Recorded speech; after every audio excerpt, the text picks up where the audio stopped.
Basahin mo na, go. Okay, ayan. I don't think it's defensible.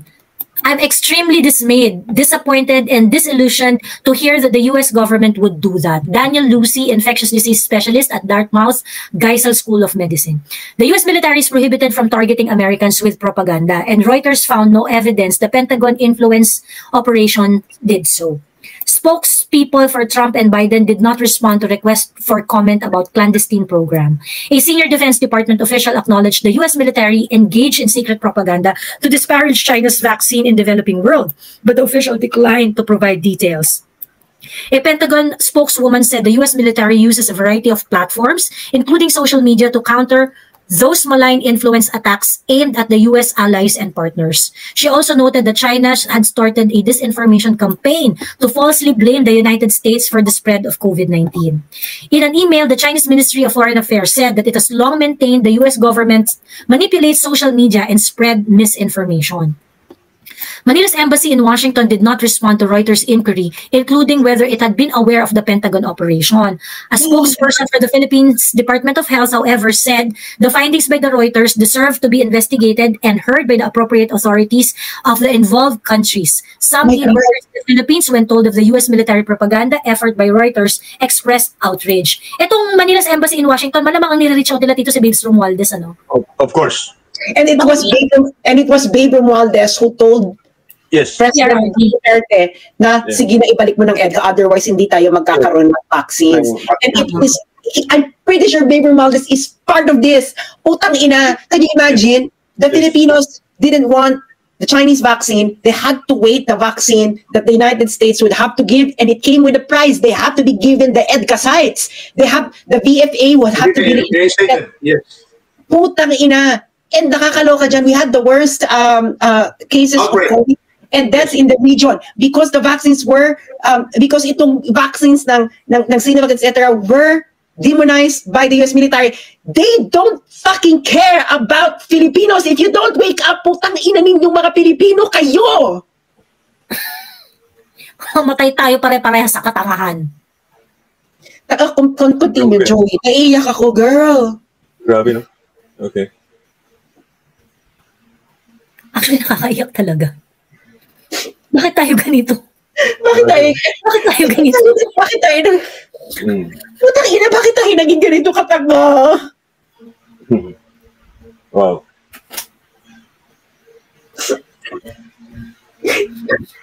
Putang ina. Girl.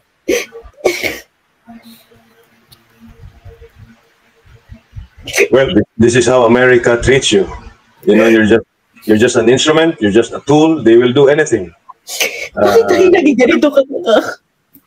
Tapos yung mga Pilipino, tayo, majority, walang magawa kundi magpapaloko. Nakashare na po ito sa page ko, pareho sa Sasugado Santos, saka sa For the Motherland. Pero putang ina, bakit tayo ganito katanga?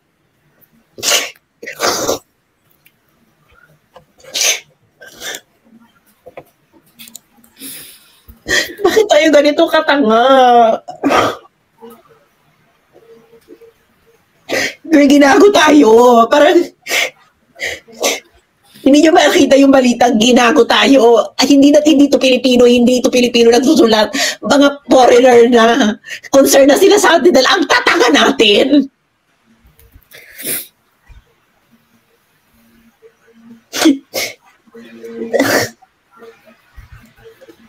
Wow. Unbelievable. Nakakaiyak talaga yung sobrang nakakaiyak. They had to go out of their way, you know, sacrificing the lives of Filipinos just to demonize. Dahil gusto nilang makaano sa China. They sacrificed your lives. This is a preview of what's going to happen. Putang ina, ang tatanga natin. We have a leaders who would like to sell the lives of the Filipino people. Kasama na yan si Babe Romualdez. Babe Romualdez has to resign. He has to rot in jail. Babe Romualdez and all this family has to have the same fate as Mussolini, Ceausescu.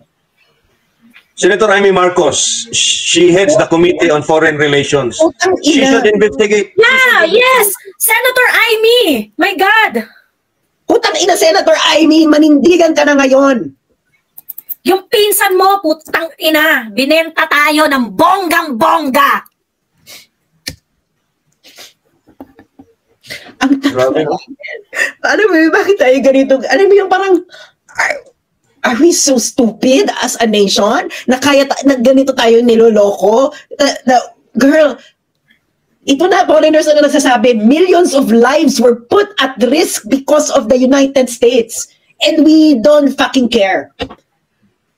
And we are in the same situation now, Sas, Joey. And it's the same situation right now. Yes. Ngayon, lantara na. Iyan, clandestine operation. With the help of senior government officials of the Philippines. Babe Romualdez, huwag kang magmaang-maangan dahil ikaw mismo ang nagsabi. It came from your mouth. Oh, it came from your mouth. You had an interview with Richard A. Darian. You crying before PRRD, begging.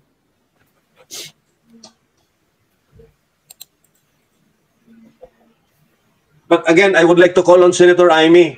Your committee, Foreign Relations, is responsible in matters like this because this is a foreign country intervening in the affairs of another sovereign country, risking the lives of its own citizens just to have an edge over the Chinese. So, Senator Amy, if you can hear us, please open an investigation about this. This is some serious shit. Girl, very serious shit. Actually, naliloko ako kasi yung una nag-send sa akin, Reddit. Sabi ko, Diyos ko, ba't naman ako magpo-post ng Reddit kung anong source? Bakla, mo pagka-search ko, USA Today reported. I-check mo kasi mag-report. Reuters reported, USA Today reported. Bakla, it's almost everywhere. I'm pretty sure among mainstream media natin, hindi ito i-report.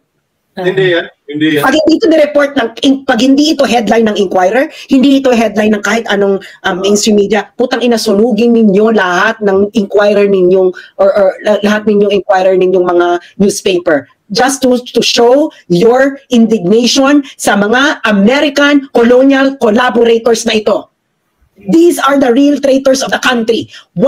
Ilang milyong Pilipinong buhay ang ibinuwis, ang pinut na risk ng mga Amerikanong kasabwat ng mga putang inang mga to.